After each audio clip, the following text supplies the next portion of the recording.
I'm Danny, And I'm Jocelyn. and welcome to our new podcast, Why Can't We Talk About It?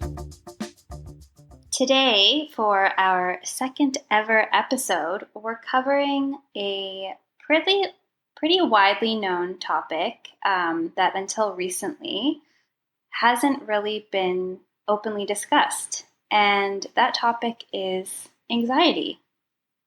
Yes, anxiety. And so I actually want to bring up something at the very beginning, and which is that when I think about anxiety, I have a feeling it may be a little bit different between you and I, just because when I think of anxiety, I think of being anxious. And that to me is almost synonymous to me with being nervous. So I think about work presentations. I think about going for a job interview.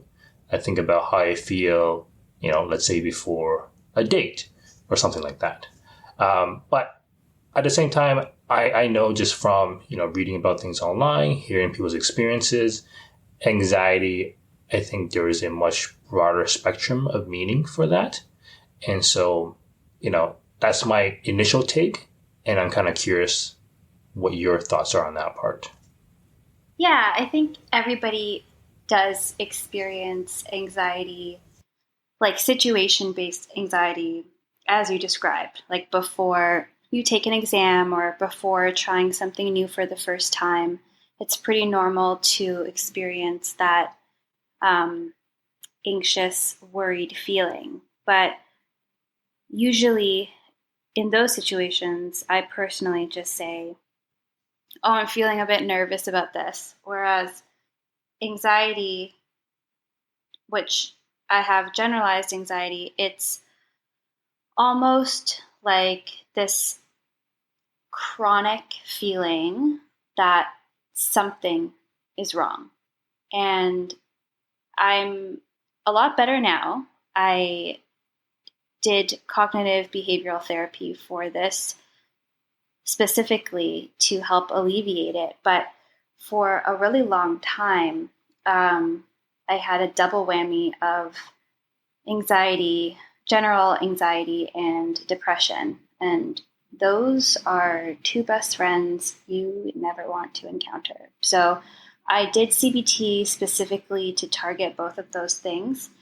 And yeah, anxiety, the best way I can describe it is just always feeling like something bad is going to happen. Like I remember when I had it really, really persistently, I'd wake up in the morning and my first thought would just be, it wasn't even a thought. I would just feel like almost like a heaviness set in. And my immediate mode was like, okay, what do I need to do today? What needs to get done in order for me to feel less worried? What can I take care of to alleviate this feeling?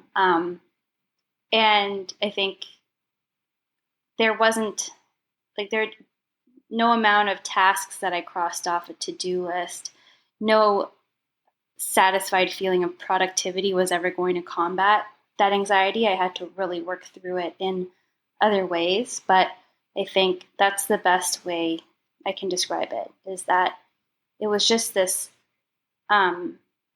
overhanging something is wrong feeling that was sitting on my shoulder and just never really left.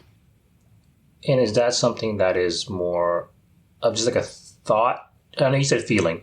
However, is it like a very physical feeling? Are there physical symptoms? So like if there was, is that something you just felt all day long? That's a good question. So I think it was feelings and thoughts. I think it was probably, I couldn't have one without the other, and they fueled each other. So that feeling of heaviness, I think it would build on days where I was really anxious. It would manifest in ways like becoming a migraine, for instance.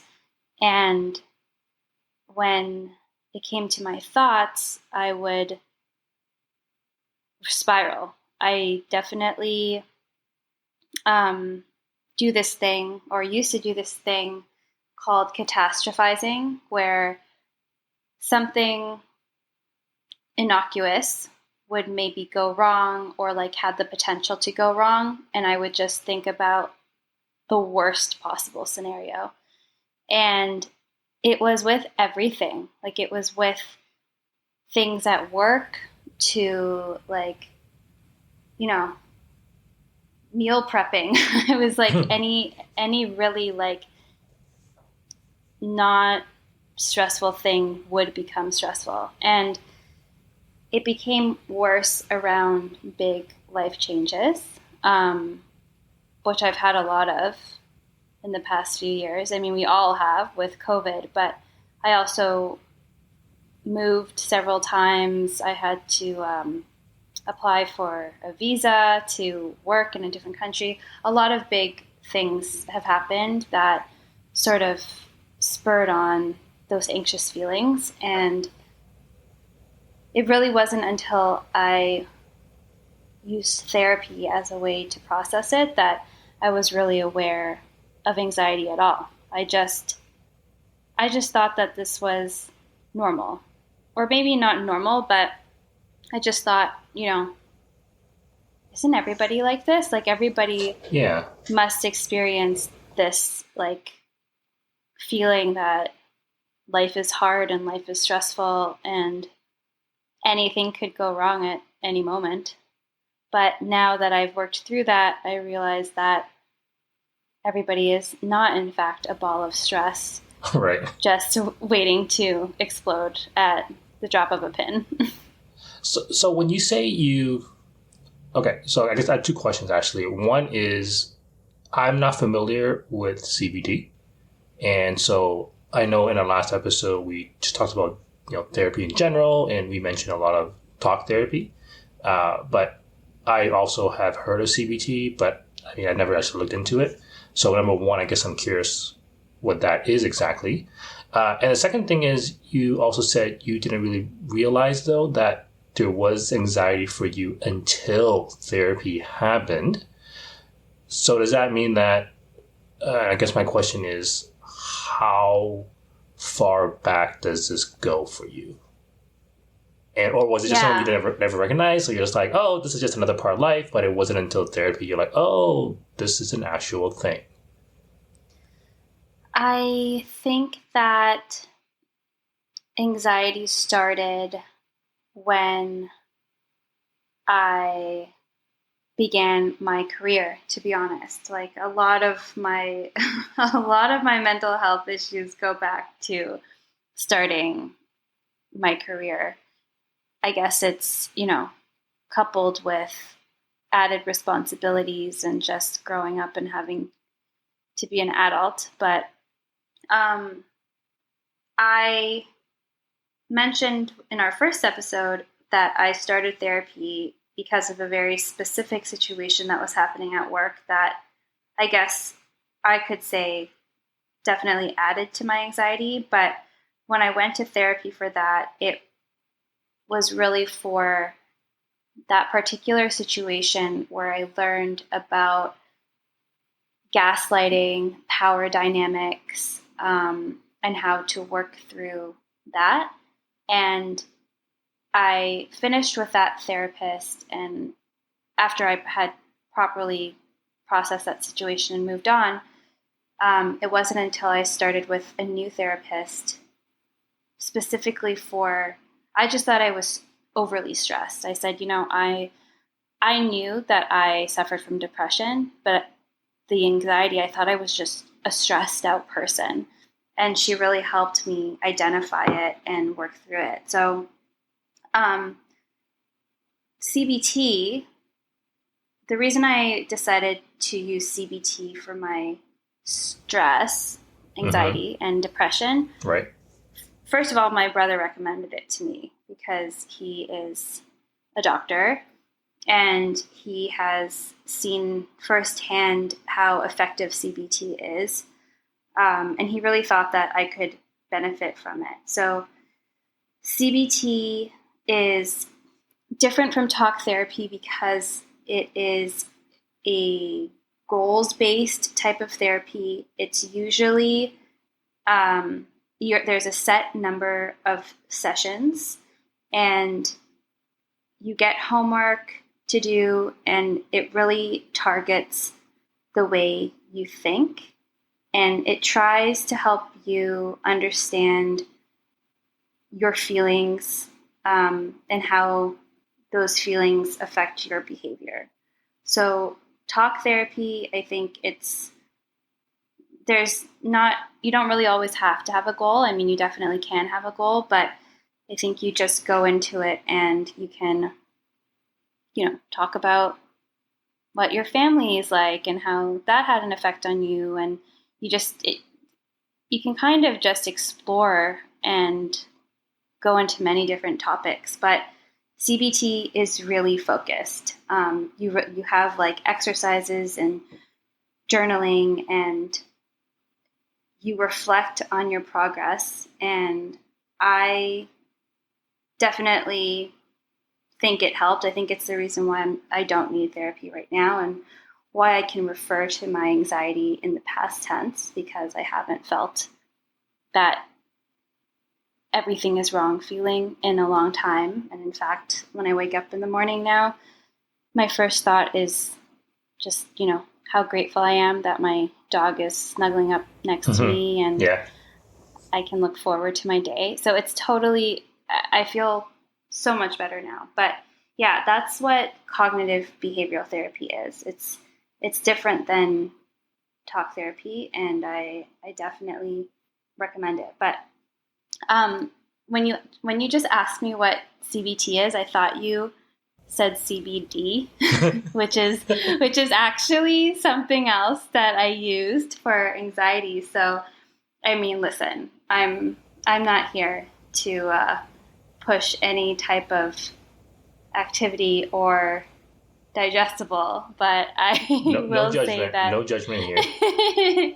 I used CBD when there were situations where I would anticipate that I was going to have those panic attacks, which we talked about last episode. I knew that there were certain triggers for those, and my therapist had given me exercises to walk through, like breathing exercises, or there's exercises where you ground yourself and like describe 5 things you can touch, describe 5 things you can smell, describe 5 things you can see, like those types of exercises. And we worked through exposure therapy, where I would like put myself in those situations specifically to get used to it and like try out those exercises. But there were some scenarios where I was like, this is just not, no, I can't do it. And medication is a real thing. So CBD is not medication. But I used it as like an aid in addition to therapy and exercises to really help me relax before certain scenarios, and it did help for me. So CBD oil, I actually took CBD gel tablets. Love them. They're great. Okay, I have more questions now. But the biggest one, I may not go into CBD for a bit, just because I honestly don't know much. So I don't really know how to ask the right questions. However, I am kind of curious about, for you to say you had this general anxiety for a while, and you did the things you had to do, you worked through it, and now you're good. But my curiosity is what exactly changed? Was it something that was very gradual? Was it instantaneous that one day you just wake up, you're like, hey, that's not there anymore? Or was it something that you finally understood about yourself or about your situation? Like, what was that actual change that got you to where you are now? Yeah. So I think it was definitely a gradual change, but then there was one day where I woke up and I was like, oh, I'm not waking up thinking that the sky is going to fall today. That is awesome. So that realization kind of like came out of nowhere, but I know that the changes were gradual. So really the catalyst for me was this thing in CBT, which is where you really focus on the fact that your thoughts are just that. They're just thoughts. Your thoughts are not you. You Mm-hmm. are separate from them, and you can feel empowered to change those thoughts. Like you really examine them and try to understand why you're thinking those things. So let me try and give you a concrete example. So let's say I would get anxiety over social gatherings, okay? So Right.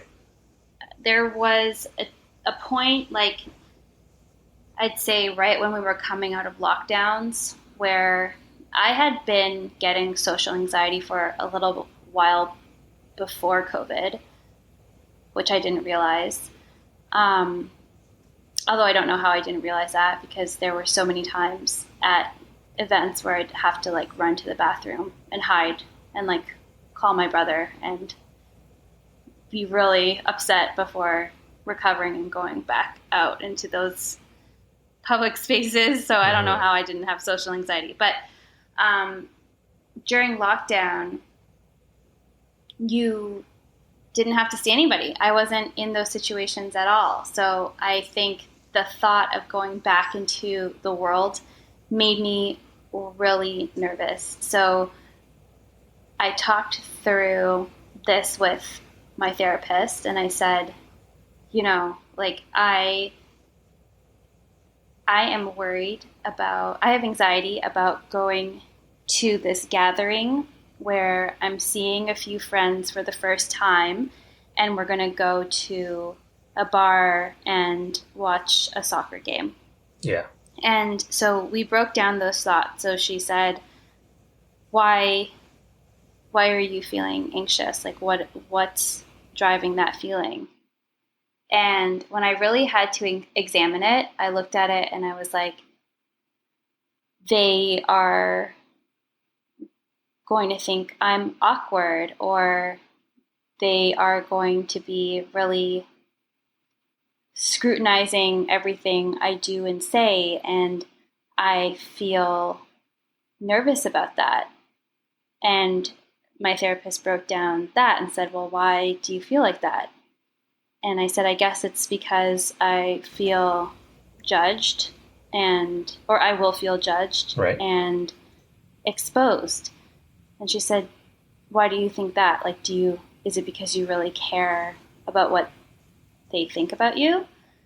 Um, every scenario is different, but in this case, these were kind of like new acquaintances. And I said, I mean, I think if it was people I really loved, I wouldn't want them to judge me. I'd feel, you know, a certain type of way about that. But with these sort of new friends, I don't really care too much about what they think if I'm really breaking it down that way. Yeah. So she helped me realize that. And it's sort of like I took a step back and looked at these thoughts and I was like, these are just normal thoughts. They're there trying to protect me from a potentially scary situation, but they're not serving me. And the worst possible thing that could happen from this is that these acquaintances maybe think that something I said or do is awkward or weird. But if that's the case, then we just don't hang out again and the world moves on and everything is fine. So instead of just feeling stressed and anxious and nervous going into this, I like separated myself from the thought and was like, okay, thank you, thought, for trying to be there to protect me from a potentially dangerous situation, but Yeah. you are not it right now. And I'm going to just examine you and let you go. And I did that in every situation where I realized that I was feeling stressed. So that's the thing with CPT. It forces you to like not just be a passive player in your life, like just feeling all of these negative emotions. You really have to examine your own thoughts and break them down. And that is, I think, so crucial. And it sounds really obvious. Like, obviously, you're thinking your thoughts. Like, why would you not be aware of them? But it's so extraordinary how many of our thoughts we're not paying attention to. It's almost like part of our subconscious. So when I got into the habit of doing that, especially with a lot of my anxious thoughts, and I was able to replace those anxious thoughts with more helpful thoughts, that I think was the key. And it was gradual because it wasn't like I was able to go through my day and pick up every single time I was feeling anxious, but eventually I was able to catch it more and more. And now I think my anxiety is at bay and I just get those normal jitters like before I have to do a presentation or, things like that. Yeah, because as you're saying that last portion, it, at least, from my perspective, yeah, I would definitely say that, yeah, I think we all have a lot of thoughts. But even if we know we had these thoughts or a lot of thoughts in general, I don't think people really kind of focus on it and break it down to be like, oh, the different parts of what a thought is. Because one thing that I was thinking about as you were talking about your examples is I'm wondering almost is it that anxiety or maybe a portion of it is just the idea that you're kind of concerned about something that's a bit unknown. But then once you kind of start breaking it down and figuring out different pieces of it, you're like, oh, you know what? This actually kind of makes sense. I get it. And then that feeling kind of goes away. And so I bring that up too because, so I'll give you my example. And I think my example is going to be more about specific situations. So, earlier when I said things like job interview or presentations, there's definitely like, the physical aspect of it, where it's like I feel nervous. So I will feel it in like the chest area. I will then feel I need to go to the washroom, but then I don't actually need to go, or I lose appetite. That's another one. Mm-hmm. And I know that something that I did work through in therapy was two specific scenarios. One of which was I was actually getting kind of anxious right before I was going to have a therapy session. So about 10 minutes before, I would start feeling kind of anxious. And I told my therapist, I was like, so 10 minutes before we start, I feel anxious. She's like, interesting, let's talk about it. And I go, yeah, let's figure this one out because I don't really understand. But she did ask me, like, what part of it is the part that makes me feel kind of anxious? And I go, oh, I'm afraid that I'll be late to the appointment. And that makes me anxious. Even though I am already 10 minutes ahead and ready to go, I will still kind of feel that. And it's only when she actually joins the call and we start, I go, oh, that feeling kind of goes away once we actually get started. And I think I'm going to couple this with another example in the sense that I go to physiotherapy appointments. And I said, I also feel anxious sometimes on my way to my physiotherapy appointments. But once I get there, the feeling goes away. But hold on, I have a question. Yes. What if you know you're going to be on time? Like, what if you're like, for sure you're going to be on time? do you still have that anxious feeling? It's a good question. I must be late pretty often because that's a rare thought. And then follow-up question, is it just therapy and physiotherapy, or do you feel like that before, like, getting to work and stuff like that? So yeah, getting to work, meeting up with friends, meeting up with family, gathering, things like that. There is an element of, I might be, if I think I'm running late or there's a potential to running late, then that feeling comes through. And so when I kind of talk about what about it is a big deal to me, because the example with my physiotherapist, my therapist said, okay, so let's say you did show up late. And I'm like, yeah, I've done it before. And she goes, what happens? I'm like, well, nothing really. I just kind of show up. I get there a few minutes late. We still have the appointment, and then I leave. And my therapist goes, so it's only leading up to when you get to the actual clinic. So what's happening while you're on your way there? And I go, well, I think about how if I show up late, the potential is that my physiotherapist might say something. Even though I know they won't. It's just this idea in my head where it goes, oh, I'm going to look like somebody who is late. And then we kind of go further and it's like, well, what does that mean? And I go, okay, well, in my mind, if I'm late, then I'm somebody who's not good. So somewhere in my head, I equate lateness with not good. Mm-hmm. And I don't exactly know where that comes from, probably my childhood. But I would say that there is something there where I am putting some kind of judgment on the kind of person that shows up late to an appointment. And there's a portion where it's like, well, I don't want to be that person. So it's like, oh, I think one way I described it in one of my sessions was, well, I want the people that see me, including my physiotherapist, to see me and go, oh, look, it's Danny. He's a good dude. But if I show up late, I'm not a good dude. And so it's this some kind of image that I'm like, oh, I want to maintain that image. And part of that is making sure I'm on time. But if I don't, I think that might not happen. Even though, like you just said, I don't think anyone really cares. That's one thing I've kind of understood when I break it down. But it's still, there's something about it that's still kind of there.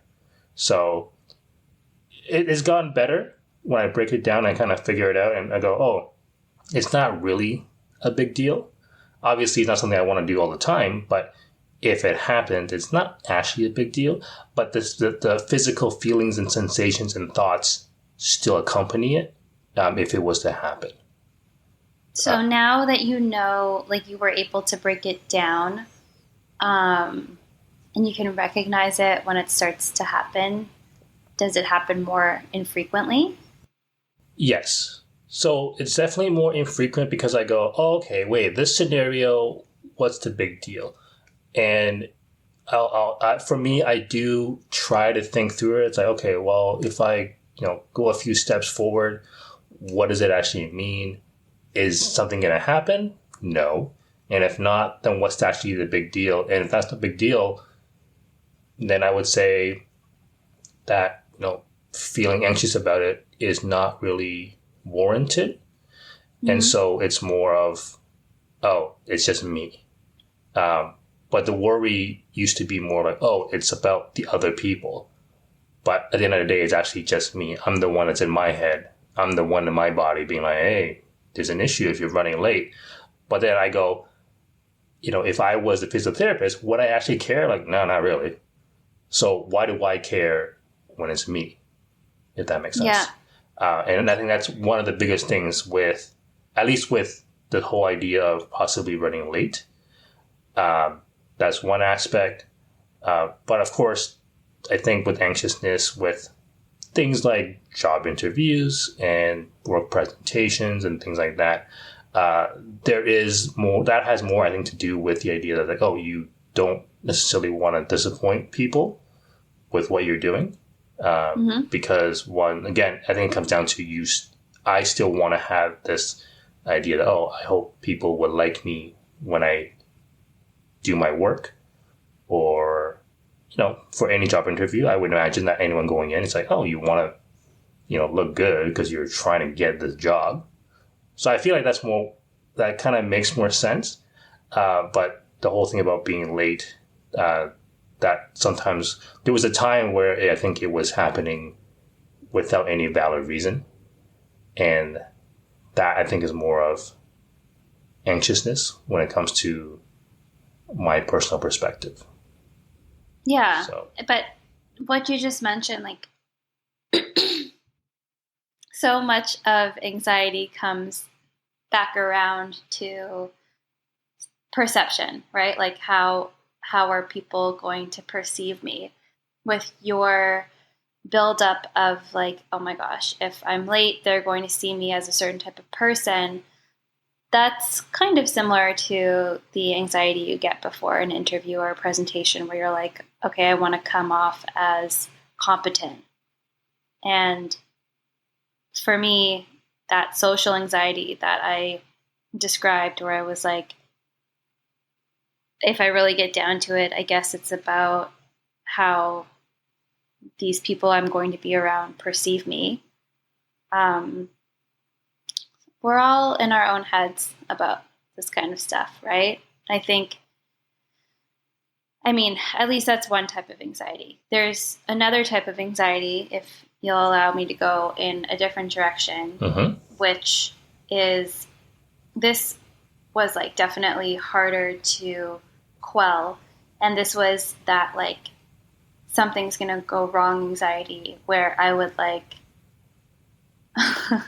I would call my brother at university while he was at university and be like, did you lock your door? Because I just to think about, like, oh my gosh, I would have, like, read a news article about theft or, like, something like that. And I would have been like, oh my gosh, somebody's going to break into his apartment and something bad is going to happen. And I need to make sure that he has locked his door and done everything he can. Or, like, this, I don't know. It was just, this is a different type of anxiety, not about, like, people are going to judge me and think I'm dumb. This is like, there are things in my life I can't control and they're going to go wrong. So this particular type of anxiety I had to work through with my therapist. And it was around, like, what can you control and what can't you control? And how do you work on letting go? So that's a different type of anxiety. Yeah, that's hard. Actually, that one I think might be a bit harder for me. So when you mentioned that the calling your brother, I remember a couple years ago, I was told of a story of someone, I don't know if it was like their apartment, condo, or house, but they're like, apparently in this news story, this couple was at home, and one morning they were getting ready for work, but, like, when they first got up I think in the middle of the night, actually, there was a random person standing in their kitchen. And of course that freaked everybody out, but it was just like a random dude who, I guess, they left their door unlocked and just walked in and was just there. I don't think anything happened. I think that the guy left. But I remember, next thing you know, I was at Home Depot buying those security, those bars that kind of, I guess it jimmies your door closed. There's an extra layer of security, quote unquote. And I remember, buying one of those, and I actually set it up in my place. And then, but, like, after a week, I was like, why am I doing this? I'm like, I live in a condo and there's security people here too. I don't think that's, hopefully that's not a real concern in the same way as the news that I heard. But for some reason, once I heard that, I immediately was like, okay, I guess I'm going to, Home Depot, got to buy me some of those and make sure that doesn't happen to me. Because what if it happens to me? Just because I saw it on the news somewhere. But these things, it wasn't like I really thought it through. I just like, it's almost like a automatic behavior. I heard someone else happen to them. So I was like, well, I want to make sure it doesn't happen to me. I better do something about it. Even though I guess the likelihood is fairly low. Yet I went on high alert for some reason when I heard that. So. Yeah, it's pretty normal though. Did you get over it eventually? Like you said, you were like, why did I do this? Yeah. It seems like you were able to let it go. Yeah, kind of. I returned it. And then I was like, okay, I got my money back. and I guess part of it was too, was like, well, I live, like I said, I'm in a condo. There are security people here as well. I lock my doors. So, I think the likelihood of anything happening should be fairly low. But it was just this automatic thing that I did that I didn't really think twice. I just like, I should do something about it. Okay, so let me tell you, this is like a good juxtaposition so you can see how my general anxiety came out. So when I also lived in a condo downtown with my brother, so this is like fast forwarding now, he came back to Toronto, we moved out together, and I would make him do what I called intruder inspection. So we were both out of our place during the day. I worked, he was in school. And so we'd both get back home. And I just had this irrational fear that somebody was in our place. Somebody got into our place during the day and hid and was waiting for us to go to sleep so that they could come out and kill us. So I would make him do intruder alert where I identified all the places that somebody could potentially hide, and just routine, he would go around and check them all for me to make sure that there's nobody here. This is a condo in downtown Toronto, okay? This is a shoebox. Yeah. So it was really no place where anyone could hide. Another thing that I would lie awake at night worrying about was that somebody had a pet snake. Not that somebody did. I would worry, what if somebody had a pet snake that escaped and it was going to come through my vents? It was going to like bang through the vents and come kill me in my sleep. I literally would lie awake thinking about this, Danny. Like, this is... So your vents must be very... Well, okay, no, that means the snakes are small then. No. Because vents aren't that massive. No, I was through the slots? Just... through the slots of the vent? Anxiety is not always logical. In fact, it's rarely logical. And that was just what my brain was telling me. The snake was going to find a way. It was going to come through somehow. It was going to push its way through, and it was going to come and suffocate me, or worse, my brother. I mean, sometimes I read about those stories about snakes in Florida where they, I guess, somehow climb through the toilet. And right. And sometimes, even though obviously we're not in Florida, or I'm not close, you're closer, there are times when I'm in the washroom and I go, could it? Could it come through? Yeah. Could it right? come through? And I'll have that moment where I'm like, I better look just in case. What do you mean? Don't you look every time? Oh my gosh. I mean, yeah, but I'm also, again, in a condo. I'm a few floors up. So it's different than, if you think about it, the circumstances of somebody in Florida, of all places, which, by the way, everything happens in Florida. People are weird in Toronto too, Danny. People are weird in Toronto. I don't know why. There are literally snakes here in North Carolina. Like, it's a thing. But I'm more worried in Toronto about somebody having a snake that could escape than I am here. But maybe that could also just because be because my anxiety has now gotten better here.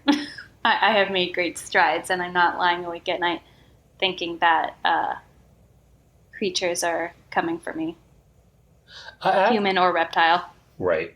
Yeah. I mean, let's hope not. But I guess sometimes you hear the news and you're like, oh man, I can't believe that happened. And you're like, could it happen here? And I wonder if that's a bit of imagination too, because my imagination gets a bit wild sometimes if I just let it do its thing and I'm like, oh, this is not good. And same thing with, and like, I remember, so I personally try to stay away from horror movies because horror movies puts ideas in my head and then my imagination goes wild with it. And next thing you know, I'm like, oh, I don't think I can go to sleep right now because I'm just thinking about whatever I conjured up in my head about something that's not real. But it's still a thought.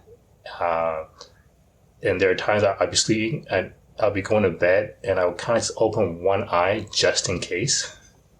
Just in case I kind of look around like, okay, nothing's here. I have to sleep. Hundo P. I can't watch horror movies either. I can't watch ghost horror movies. I can't watch serial killer horror movies. There's no way. I will also lie awake with one eye open being like, there's a ghost child in the corner and I can't sleep. Yeah, that stuff freaks me out. Yeah. Stay away from it. Yeah. Anxious people should stay away from horror movies. That's a good rule of thumb. Yeah, I don't really know what would do that. Anyways, where were we? So yeah, I think we have different ideas. What ideas? Sorry, because when you talk about anxiety and the way I talk about it, it's definitely not to say that one's better or worse, but I would have to say that the way you described yours, the way I'm hearing yours, it definitely seems more of a general, all-consuming almost, like from when you wake up until you go to bed. And I guess I'm kind of curious on your part. It's like, so even though that happens, and I'm glad it's much better now, but when it was, let's say, happening more often than not, when you went about your day-to-day life, how does that work? You're like, girl, you really live this way? Yeah, kind of. I'm like, does it compartmentalize and it just kind of tucks away while you're like doing stuff? Or is it, as you're doing stuff, it's still there and you just kind of like know it's kind of there? Or how does that even, can you explain that to me? Yeah, okay. So, like I said, it would kind of hit from like the moment I would wake up. And the only time it sort of would kind of fade into background noise is when I would be doing something. So if I was working, this sounds contradictory because work can be very stressful, but I am actually pretty good in work situations. I guess this is why I'm such a high performer, right? And this is something I think we're going to talk about eventually, like how you can be a depressed person or an anxious person and still be high functioning, so to speak. I don't think we use terms like that anymore, but like it's surprising when you see people who are like strong performers and you realize that they have mental health issues. But anyway, if I was doing something productive, it would kind of fade into the background. So to your point, I was able to get things done because I had a task in front of me. And while I was working on that, I wasn't consumed by fear. But in between, it was just sort of like a low level hum of like unhappiness. Something's going to go wrong. And I really had to actively work on things to make it go away. So therapy, particularly CBT, like we covered already, is what was a quote unquote cure. Like it was the thing that was the most helpful. But other things that helped were making sure that I exercise regularly, which I know, ew, nobody Yeah. wants to hear that, Yeah. but it really did help. Like it, I can't meditate. I know that sounds like such a cop out. Like you shouldn't say things like I can't, but I, It's not your thing. it's not my thing. Yeah. It's not my thing. But exercising is as close to meditation as I can get. Like when I'm exercising, my mind does go blank, and I found it immensely helpful. And then also having anchors in my life who could just like keep me accountable. And what I mean by that is like people, not necessarily who I'd go to and have them try to solve all my problems for me. Like I wasn't expecting free therapy from my loved ones, but just people who I could go to and be like, I'm feeling very anxious right now. And they would just ground me and be like, what's wrong? Everything's going to be fine, kind of thing. Yeah. So those are the things that helped me able to get through. They helped me cope, even though it seemed like, the sky was always falling.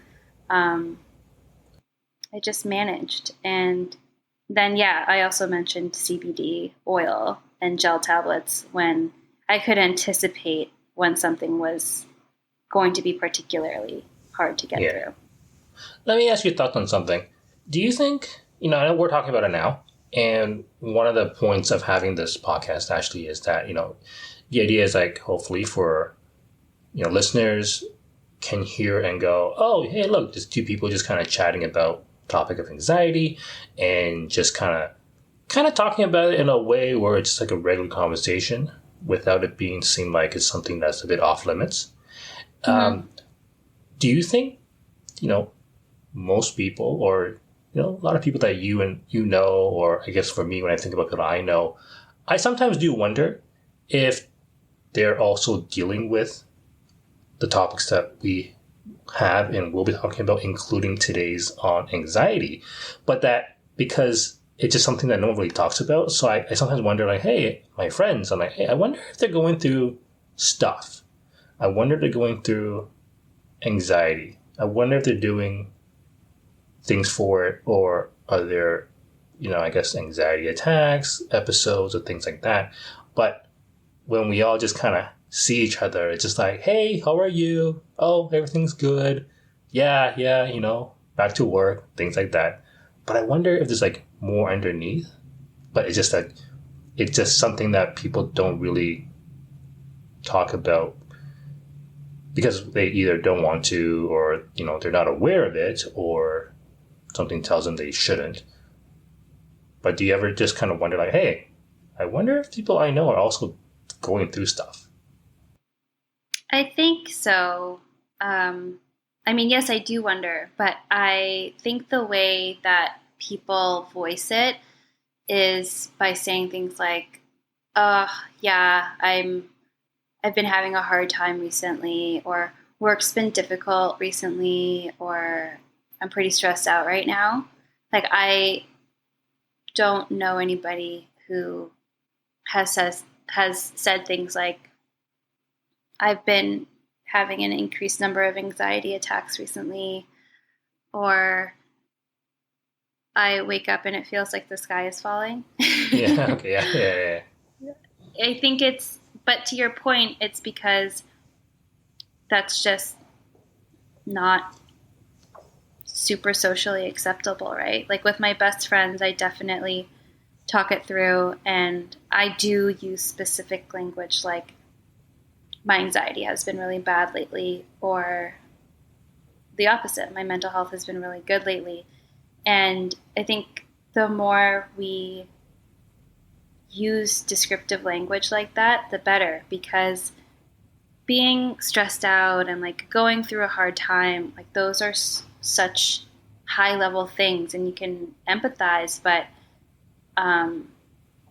anxiety, depression, which I'm sure we'll talk about, they're so specific. And if you say you're stressed and you say that to somebody else, they'll agree with you, they'll empathize, but you won't feel seen. You won't feel like understood and that somebody can relate to you unless you really describe it and share it. And to your point, like, I think we should do more of that, because you were just left wondering, like, I wonder how many people in my life experience anxiety because they're not naming it. Yeah, and I think we're going to go through, I'm pretty sure we're going to go through this one day. We're going to talk about shame, but I do believe that there is a big component of shame in not talking about certain topics such as anxiety. Because I know people will say, they'll use the word stress a lot. And I don't know why, but I don't necessarily equate that to anxiety. And, you know, could be me, but I feel like someone needs to say the word anxiety for me to be like, yes, anxiety. But if you say other words, I'm like, yeah, okay, yeah, sure, that sounds pretty bad. Like if someone said, oh yeah, you know, work is tough, work is rough, stressed out. It's like, yeah, you know, it's pretty bad. But I don't think I kind of grasp onto that there may be an underlying element of it. So I think, you know, one of the reasons I think that people don't talk about it is this idea that, like, oh, you shouldn't, or people might judge you. And so you just kind of feel like you might be ashamed of maybe admitting it or just bringing it up in general. So I think that's a component where, and that doesn't get bring up because, one, people don't want to bring up anxiety. And then two, I don't think people want to talk about shame. Shame. It all comes back to that. I can't wait for us to uncover shame. It's going to be so great. It's going to be such a juicy episode. But yeah, you're right. And I think stress, the reason why we don't react the same way is because stress is like, it's not necessarily as personal, right? Like you equate stress to work, and yeah, you can equate stress to more personal situations like a breakup or something like that. But it's almost like stress is like this thing that we can pick up and put down. Like we can go into a stressful situation and then we can let go of it. But anxiety is so personal and so ingrained that it's hard to admit that. It's shameful to admit that. So I think that's the difference. Yeah. Or even just to be aware that that's the thing. You know, I know you said with you recognizing it for yourself, I think it took me only until I started doing therapy. And it wasn't even because of therapy. It was like just in therapy, it helped me be more aware of what's going on in me. And that's when I realized, oh, there are certain times where I had these feelings or sensations that I figured out, like, oh, I think that's anxiety. But in general, leading up until now, I don't think I would have really had those nervous feelings that I'm accustomed to and go, oh, hey, this is anxiety. This is something very specific. But to me, it's like, it's just a feeling that I'm getting in a certain situation. There's nothing I can do about it, so just deal with it. I think that's a big one too. It's like, well, what am I going to do about it anyways? Right? I have to go to a job interview. I have to get this presentation. Yes, I'm having these feelings, but what am I supposed to do? It's not like I can go, hey, sorry, I feel weird right now, so I'm not going to go for a job interview.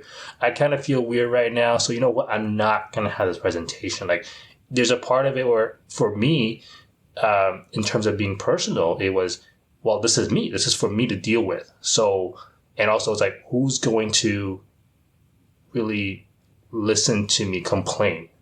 And I think that's part of me where that shame comes from. It's like, well, who's going to want to hear me complain about this? And that's the thought process for me. So I go, and I think now, like, if that's the way I was thinking, how many other people think that way too? And so that's how I imagine, like, there must be so much more out there. It just, that's not really a conversation yet. Except right now. So. Except right now. So. Put your hand up if you have anxiety. It's a lot more, I think, than we would ever know. It's all of us. It's all of us. But it's start. So just before we go, I want to ask, I shared the ways that I've managed to get through anxiety. You just very briefly touched on the fact that when you were able to recognize it, you were able to process it and work through, and that helped you. And also understanding if it was a situation you can't control, just recognizing that and letting it go. Is there anything else that you do to help when you're in those anxiety-inducing situations? Yeah, I think so mainly for me, and maybe it's just the way I work, is the feelings of anxiety comes up in situations where I go, I don't know what's going to happen next. And it doesn't necessarily have to be immediately next. It could be like in a week from now or a month from now, like what's happening later. I don't know what's happening. And I remember thinking about, not thinking about, but I remember watching someone talk about the differences between anxiety and depression. And I believe what was said was depression is thinking about things in the past, anxiety is about the future. And so I think a lot of times it's just not, for me, is being not sure about what's going to happen next. However, sometimes those things, I do try to think it through and be like, okay, well, what's going to happen? What are the options? What are the possibilities? And I find for me, when I can figure that stuff out and kind of realize like oh, it's actually not that bad, or it's actually not a big deal, then that kind of helps calm me down. However, there are times where I'll go, I'm in the middle of that sensation in the body where it's like the chest is like compressing a bit. And I think the only thing that I can do in that moment is I do try to do big, deep breaths and just do that for a little bit. And I find that tends to relax the body more, and that sensation tends to kind of calm down. And while I'm in my head, trying to figure, okay, like, is this really as big of a deal as I am making it out to be, or is it not? And most of the time, it's not that bad. So I think that's the only method that I've ever actually tried to use for that in the moment, like in that moment. Just because I think for me, those tend to be very specific times versus a more like a general day-to-day. Have you tried box breathing? This is something I learned in CBT. It's basically where you inhale for 4 counts, hold it for 4 counts, and then exhale for 4 counts. And you just cycle through that until that chest compression feeling subsides. I have not tried that, but I can. There you go. Wait, there you go. Sorry, one more time. 4 breaths? No. What's the method? Inhale 2, 3, 4. Hold 2, 3, 4. Exhale 2, 3, 4. Okay, actually that's more Pilates. You slow it down. Slow it down way more than that. Okay. So you inhale for 4 counts, hold for 4 counts, and then exhale for 4 counts. Okay. Yeah, I don't know how, but that did sound like Pilates for some reason. Not that I've actually done Pilates, but somehow that sounded right. I did Pilates this morning, and it was like that. And anyway, so you can do it you can also do it for 8 counts for like that really deep breathing. I don't have great lung capacity, so I don't, but it really helps. Like, I think it's the rhythm, and you're telling your nervous system that you're safe and it's okay. So that really helps. Okay. I will keep that in mind because I'm sure that'll come in handy at some point. Pro tips. Nice. Pro tips. Okay. Well, thank you, Danny. Thanks so much for sharing about anxiety. Thank you for sharing. I want to say we covered most of what we wanted to go through today. Yes, I think so. And we'll leave the listeners with a little bit of a plug before we tease next week, which is going to take a little bit of a detour from mental health, and we're actually going to cover representation, specifically Asian representation, because that's our own personal experience. Mm-hmm. So stay tuned for that. I think that's going to be super fun. But anyway, our plugs. So subscribe to our podcast. And I have a blog, which the link will be in the show notes. Mm-hmm. You can sign up for my weekly newsletter that I write and my mom reads. And Nice. you can read it too. And I think that's it. Yeah, Danny? I think that is actually it for now. But I do want to say to our listeners that I think we will be looking to find other ways to plug this podcast. I have ideas in mind that I will be discussing with Jocelyn. So I think as the episodes move along, you'll be hearing much more about those from us at a later date. Thanks for listening. Thanks for watching us grow on this journey of podcasting where we're figuring out what we're doing, trying to edit out sounds of us breathing and enjoying our beverages and getting this all right. So thanks for sticking with us, and we'll talk to you next time. Talk to you next time. Take care, everybody. Bye. Bye.